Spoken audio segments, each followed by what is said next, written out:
raconte. Christophe Ondelatte. Voici l'histoire d'un baron, le baron de Couvrigny, assassiné en 1911 dans son château de Normandie. C'est une histoire très haute en couleur, je vous préviens, très très très haute, puisqu'elle vous fait entrer dans l'intimité d'une famille aristocratique totalement décadente, au-delà de tout ce que vous pouvez imaginer. Je la débrieferai avec Yves Jacob, auteur d'un livre sur cette affaire qui s'appelle Meurtre au château, aux éditions des Presses de la Cité. Cette histoire, je l'ai écrite avec Thomas Audouard, réalisation Boris Patchinski. Europe 1, Christophe Ondelatte.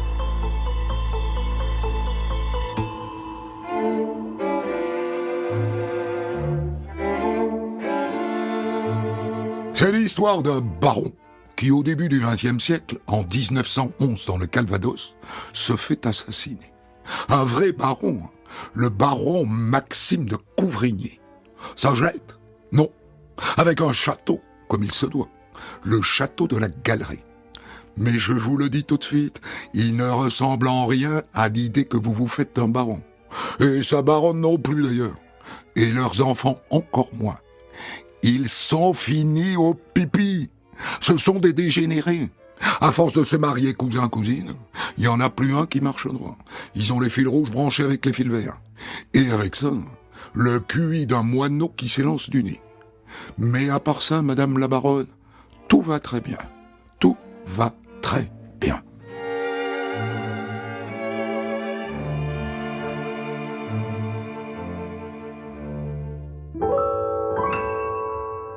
Nous sommes le samedi 23 septembre 1911 à Fresnay-la-Mer, dans le Calvados. Il est 6 heures du soir, quand déboule à vélo sur la place du village Robert de Couvrigny, le fils du baron, 18 ans. Il va tout droit vers l'école. Il veut voir d'urgence l'instituteur. Ah, monsieur, mon père il est tué.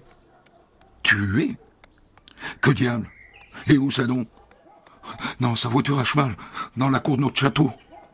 Va donc voir le maire Robert tout de suite, qui prévienne les gendarmes d'urgence. Le maire n'est pas là, mais son adjoint, Anatole, si. Par chance, 2 gendarmes à pied patrouillent dans le village. Le temps de prévenir leur chef et le procureur, il est 9 heures du soir quand ils arrivent sur place. La voiture à cheval du baron est là, dans la cour du château. Et comme il pleut pas mal, l'adjoint au maire, en attendant, a eu la bonne idée de la couvrir. Bon, allez-y, soulevez la couverture, qu'on voit ce qu'il en est. Le baron est étendu sur le siège. Il a une plaie béante à la tête et un lambeau de son cuir chevelu pendouille. Je pense qu'il a été tué au fusil de chasse. Et à mon avis, à très courte distance. Là-dessus, des gendarmes remontent l'allée du château, en direction du grand portail d'entrée. Et ils trouvent du sang sur un arbre, et un bout de cervelle accroché à une branche. Sa carriole devait être à ce niveau quand on lui a tiré dessus.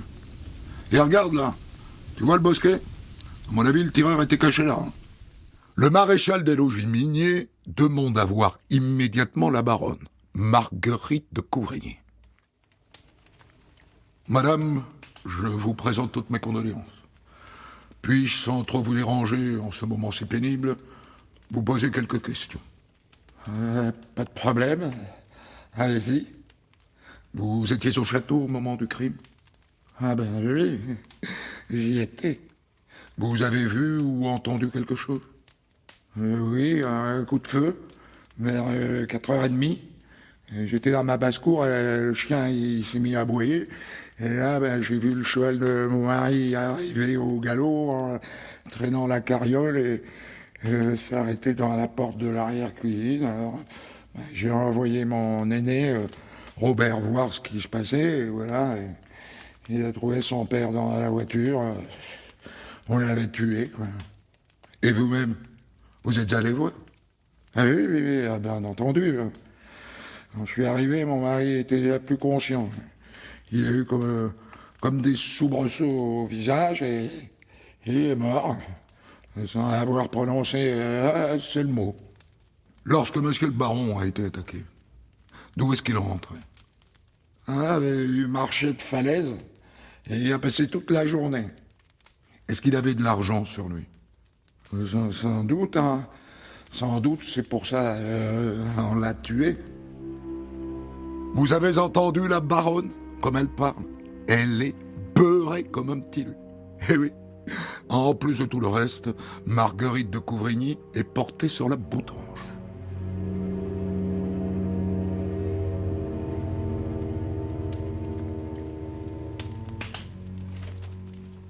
Dites-moi, madame, votre mari avait-il des ennemis? Ah, ça oui. A commencé par le fermier à côté, là, monsieur Baucher.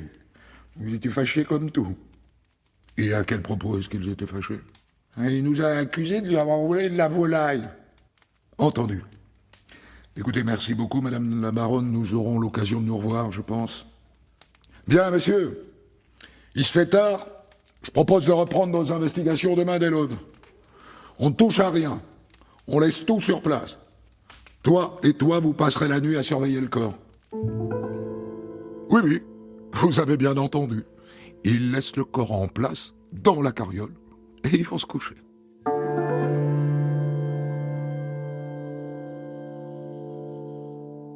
Le lendemain matin, les gendarmes sont de retour au château. Ils ont une piste ouverte par la baronne, le paysan d'à côté, Louis Baucher. Alors ils se mettent à poser des questions de ci, de là, aux journaliers, aux autres voisins. Il y avait un problème entre monsieur le baron et monsieur Baucher, son voisin.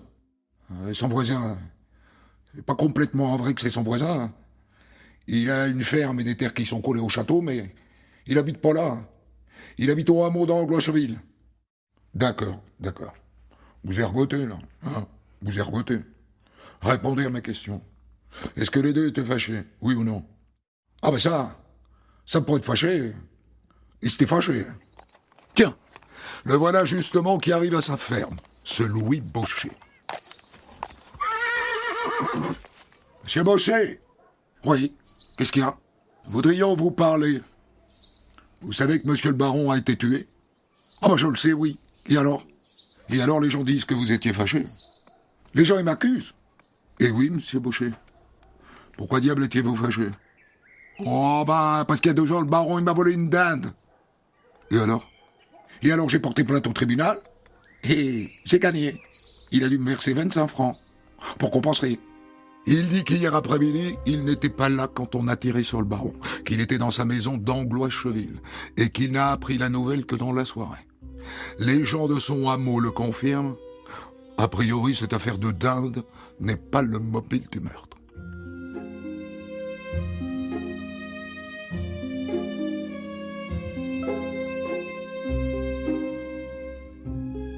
Dans la foulée, une habitante de Fresnay se manifeste. Elle s'appelle Jeanne Bertrand. Oh, ben hier après-midi, j'étais venu glaner une pièce de terre face au parc du château. Et je dirais vers 3 heures. Oh oui, 3 heures c'est ça, j'ai entendu sonner l'église. J'ai vu le fils du baron et de la baronne, le grand, le Robert, faire un drôle de manège dans l'allée du château. Il allait, il venait sur la route, on aurait dit qu'il attendait quelqu'un. Et c'est tout ce que vous avez vu? Oh, ben non, c'est pas tout. Après, j'ai vu la baronne elle-même rejoindre son garçon sur le bord de la route. Ils regardaient tous les deux vers le bourg. Et après, madame la baronne, elle est revenue au château et voilà. Et juste après, madame Bertrand a vu arriver sur la route la voiture du baron. Et elle l'a vu tourner vers le château. Et là, elle a entendu le coup de feu. Le témoignage de cette vieille femme change un peu la donne. Car il fait entrer dans le décor du meurtre la baronne et son fils aîné Robert. Pourquoi le gamin faisait-il en plein après-midi ses allers-retours entre le château et la route? Et pourquoi tous les deux semblaient attendre quelqu'un ou quelque chose sur le bord de la route juste avant que le baron ne rentre? Les gendarmes décident de retourner au château et de les interroger à nouveau tous les deux. Noblesse oblige, ils commencent par la baronne. Permettez-moi d'abord, madame, de vous informer que votre voisin Louis Baucher, que vous aviez soupçonné du crime, a été mis hors de cause. Ah bon? Je pensais pourtant, mais si vous le dites. Vous nous avez dit hier que vous étiez dans votre basse-cour quand vous avez entendu le coup de feu. C'est cela? Oui. Pourtant, madame, un témoin affirme vous avoir vu avec votre fils sur le bord de la route. Il dit que vous sembliez attendre quelqu'un. C'est faux. Je suis resté chez moi. Et votre fils, Robert, alors? Le témoin dit qu'il l'a vu plusieurs fois faire des allers-retours dans l'allée du château. Robert, il était en train de ramasser des pommes. Ça doit être ça, ces allers-retours. Mais dites-moi, qui profère ces mensonges? Permettez-moi de garder l'information pour moi pour l'instant. Madame, je vais être très honnête avec vous, dans la mesure où vous et votre fils étiez seuls sur les lieux du crime. J'envisage que M. de Couvrigny ait été assassiné par son propre fils, ou par vous-même. Qu'avez-vous à dire sur ce point? Vous n'avez pas le droit de porter des horribles accusations comme ça. Et là, léger silence, la baronne semble réfléchir. Et soudain, elle lâche. J'ai pas tué mon mari. C'est mon fils Robert, il l'a tué. Parce qu'il était mal avec son père. Que voulez-vous dire par il était mal avec son père? Vous n'avez qu'à le lui demander vous-même. Ça tombe bien, c'était leur intention. On de Latte raconte la suite de votre récit. Le maréchal des logis miniers s'assoit face à Robert de Couvrigny. Et il n'y va pas par 4 chemins. Votre mère, que je viens d'interroger, vous accuse d'avoir tué votre père. Et vous, qu'en pensez-vous? Le garçon a l'air totalement désarçonné. Il dit pas oui, il dit pas non, il ne dit rien. J'ajoute, jeune homme, que vous avez été vu au bord de la route peu avant le crime, et que vous sembliez attendre quelqu'un. Votre père, manifestement. C'est faux. Le témoin est formel. Eh ben, il ment. Je ne crois pas qu'il mente. Et votre mère non plus, d'ailleurs. Et soudain, Robert se dégonfle comme un ballon de baudruche. Bon, d'accord. C'est moi qui ai zigouillé, papa. Mais c'est parce qu'il me menaçait de me battre, à tout bout de champ. Je l'ai tué d'un coup de fusil au faucheur, presque à bout portant.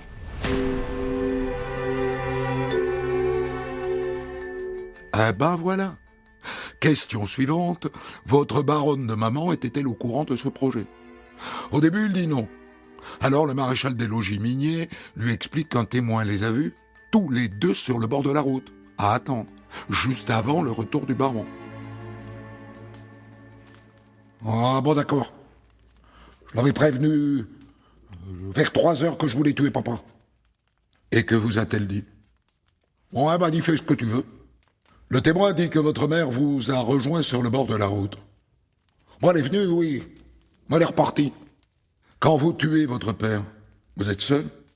Ah oui. Et puis après, je lui ai dit à maman que je l'avais fait. Et que vous a-t-elle dit?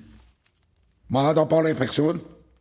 Il dit que c'est la première fois de sa vie qu'il se servait de ce fusil.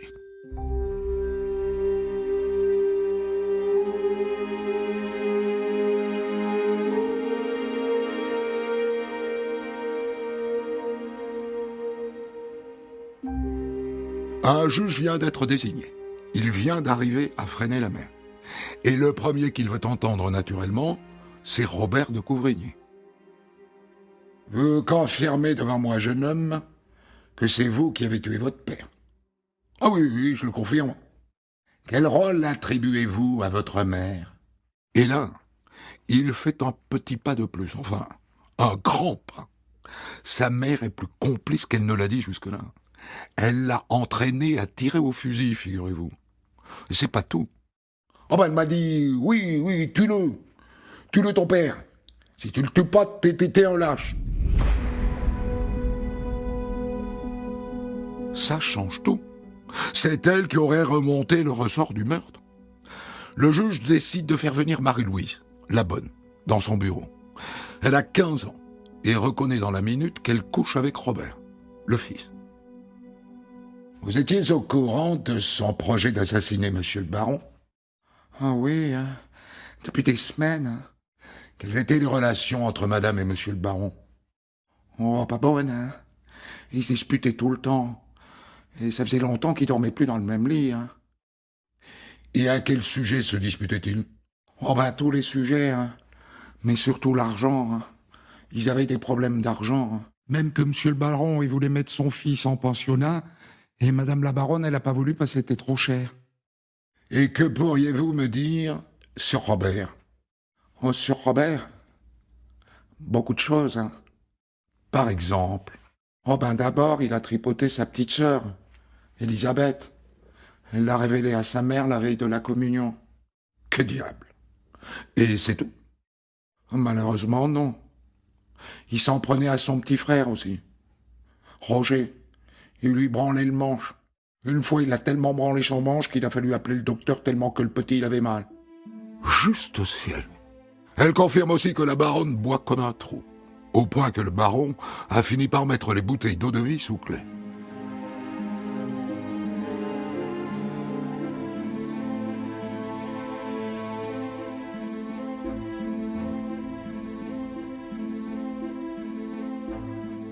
Robert de Couvrigny est inculpé de parricide et la baronne de complicité. Ils filent tous les deux en prison. Mais le juge n'en a pas fini. Il veut maintenant vérifier une chose. La baronne a-t-elle vraiment entraîné son fils à tirer au fusil de chasse?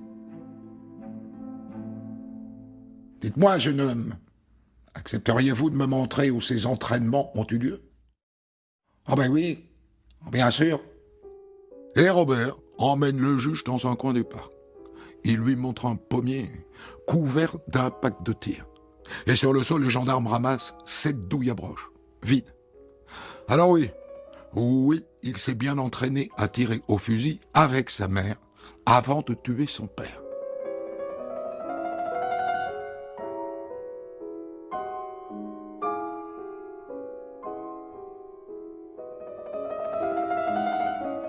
Jusque-là, les gendarmes ne connaissent que le salon du château. C'est là qu'ils ont interrogé la baronne et son fils, et la bonne. Mais le juge leur demande d'explorer l'intégralité du château. Et là, stupéfaction. Hormis le cabinet du baron, toutes les pièces sont dans un état de saleté. Vous n'avez pas idée. Les draps dans la chambre couverts de crasse, le linge sale en boule sur le sol, et l'odeur partout, insupportable.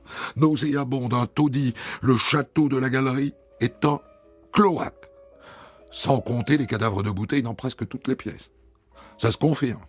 La baronne a le gosier bien en pente.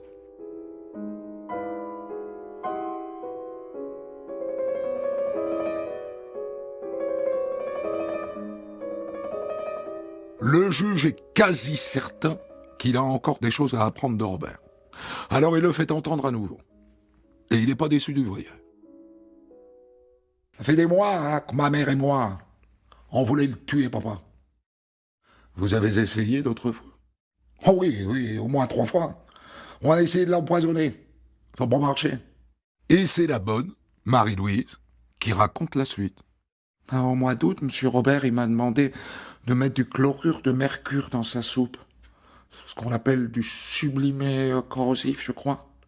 Moi, ça n'a rien donné. Monsieur le baron, il a juste eu une légère indigestion. Et vous avez recommencé?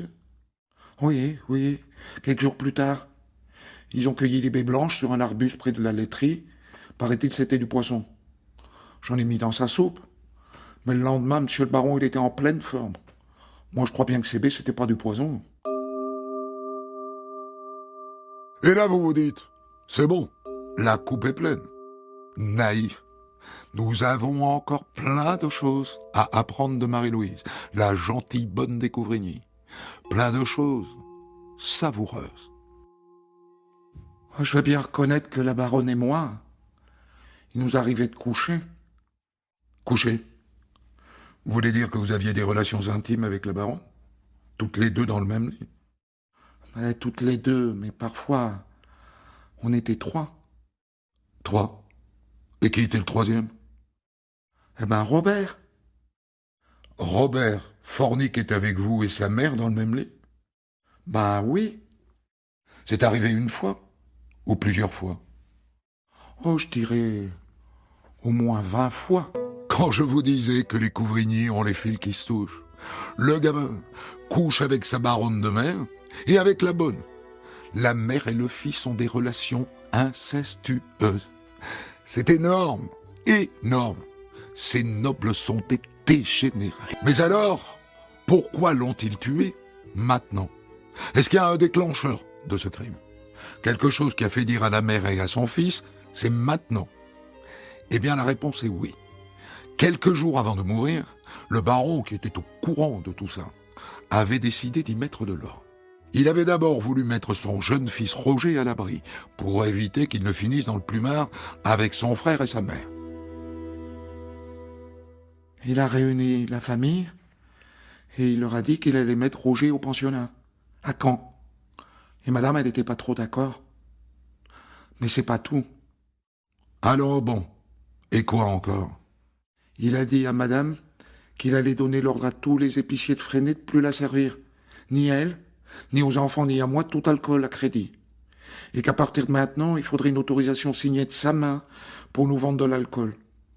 Je crois que c'est ça qui a tout déclenché. Ils ont d'abord pensé le tuer avec son propre revolver. Mais impossible de mettre la main dessus, le baron le tenait sous clé dans sa chambre. Ensuite, Robert a suggéré de l'étrangler et de faire croire à une pendaison. Et c'est quand ils ont vu le baron partir un jour à la chasse qu'ils ont pensé au fusil. C'est la baronne elle-même qui a commandé les cartouches chez l'armurier. 6 cartouches à broche, calibre 16, plomb numéro 6. Pour entraîner correctement son fils, il lui en aurait fallu beaucoup plus, mais c'était trop cher. Elle a décidé de s'en contenter. Et c'est le petit Roger, 10 ans, qui est allé les chercher chez l'armurier. Et là, la mère et son fils aîné ont élaboré leur plan. Madame, elle est venue me voir et elle m'a dit on va le faire demain. Ça serait mieux que tu sois pas là. On le fera pendant que tu seras parti chercher les enfants à l'école. Et vous, Marie-Louise? Vous ne vous y êtes pas opposée? Ben non, hein. Madame la baronne, elle m'a dit qu'on irait toutes les deux vivre notre histoire d'amour à Paris. Moi, j'étais pas contre. Vous comprenez? On comprend surtout qu'elle t'a raconté n'importe quoi, ma pauvre Marie-Louise. En 1911, il n'y a aucune possibilité de vivre une passion lesbienne à Paris. 20 ans plus tard, dans les années 30, oui, mais en 1911, une baronne et sa bonne, amoureuse, à Paris, n'y pense même pas.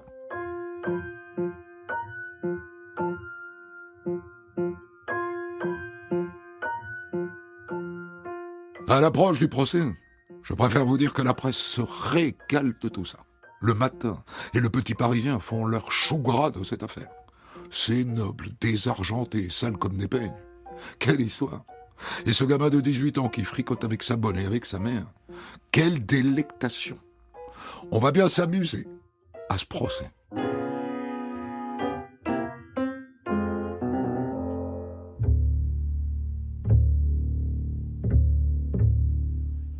Autant vous dire qu'il y a foule le 12 septembre 1912 pour assister au procès devant les assises de Caen.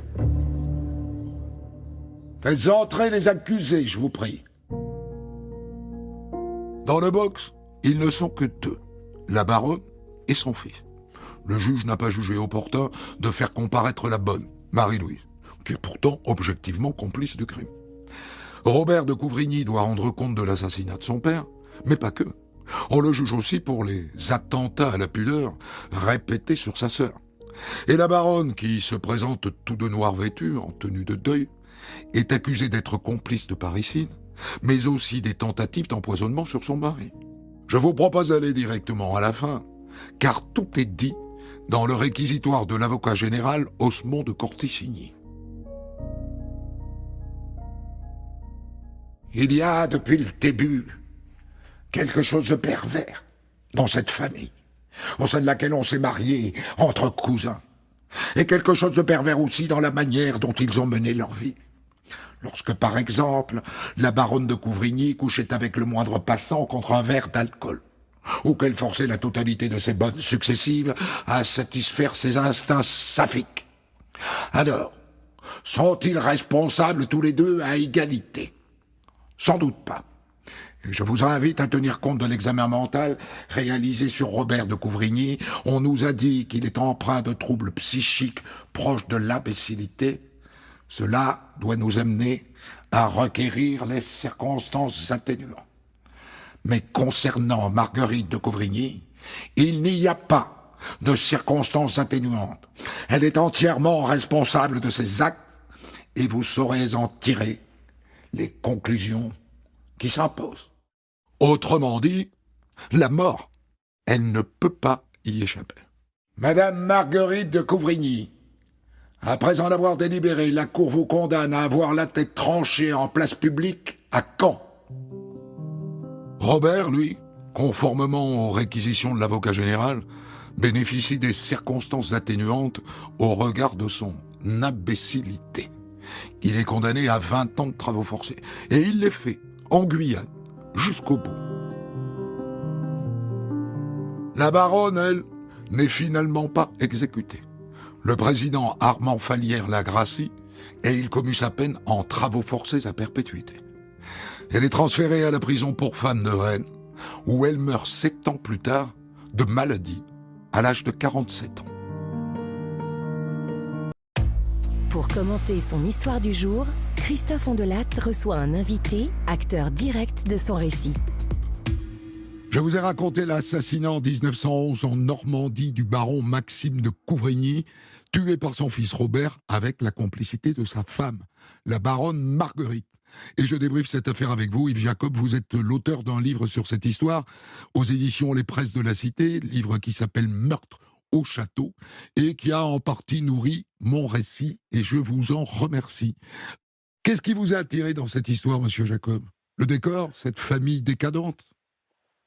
Tout à fait, oui. Et c'est tout à fait par hasard si j'ai rencontré cette histoire. C'était un rédacteur en chef d'une maison, d'un journal local, La Manche Libre, qui m'a raconté ça, mais il y a 30-40 ans. Ouais. Et je me suis aperçu, en passant aux archives départementales de Caen, qu'il fallait attendre 100 ans pour pouvoir faire un roman avec une histoire qui avait vraiment existé. Ouais. Et donc, j'ai attendu plusieurs années pour lancer ce roman. Je l'ai écrit en 2011 et puis il est sorti en 2012. Alors, cette histoire... C'est-à-dire 100 ans après. Ouais. Entre nous, vous auriez pu vous passer d'attendre 100 ans. Vous verriez la quantité de livres qui sortent 2 ans après Oui, un non, crime. mais je parle d'un roman. Je parle Oui. d'un roman. Vous, c'est un roman. Donc une fiction, quelque part. Parce que ce roman, tout est rigoureusement historique, mais j'y glisse un peu d'âme, si tant est qu'il y a une âme avec des personnages de cette sorte. Alors, cette histoire de consanguinité est très intéressante. C'est l'usage, à l'époque, chez les aristocrates. Ben, vous savez, le problème de Mme Trépel, c'est-à-dire Marguerite, c'est que son père, sous-officier de Spahis, avait attrapé la syphilis en Afrique. Il était amateur invétéré de vermouth et d'absinthe. Il a eu le délirium tremens. Et il était donc dans une maison de désintoxication à Rouen. Et il était complètement incurable. À tel point qu'il voulait tuer Dieu qui le rendait malade. Mhm. Et il avait décidé aussi d'étrangler son cheval avec une corde. Mhm. Vous voyez l'hérédité terrible, plus cousin germain, évidemment, lorsqu'ils se sont mariés. Mais c'était l'usage à l'époque d'épouser son cousin quand on était baron en Normandie? Ça c'est souvent arrivé dans le milieu de l'aristocratie. Et ne serait-ce que les rois de France, etc., il y a eu de nombreux cousinages. Pourtant, on sait en 1911 quand même quels sont les risques de la consanguinité. Hein. Oui, mais vous savez, Marguerite, lorsqu'elle était enfant, se glissait sous les tables lorsqu'il y avait des convives, et à la suite du repas, elle faisait le tour des tables pour boire tous les fonds de vin qui existaient dans les verres. Déjà. Elle a passé, dès l'âge de 3 ans, 4 ans, elle était déjà pratiquement alcoolisée. Alors donc, ce sont des aristocrates dégénérés et sans argent. Ça, c'est intéressant. Genre, oui.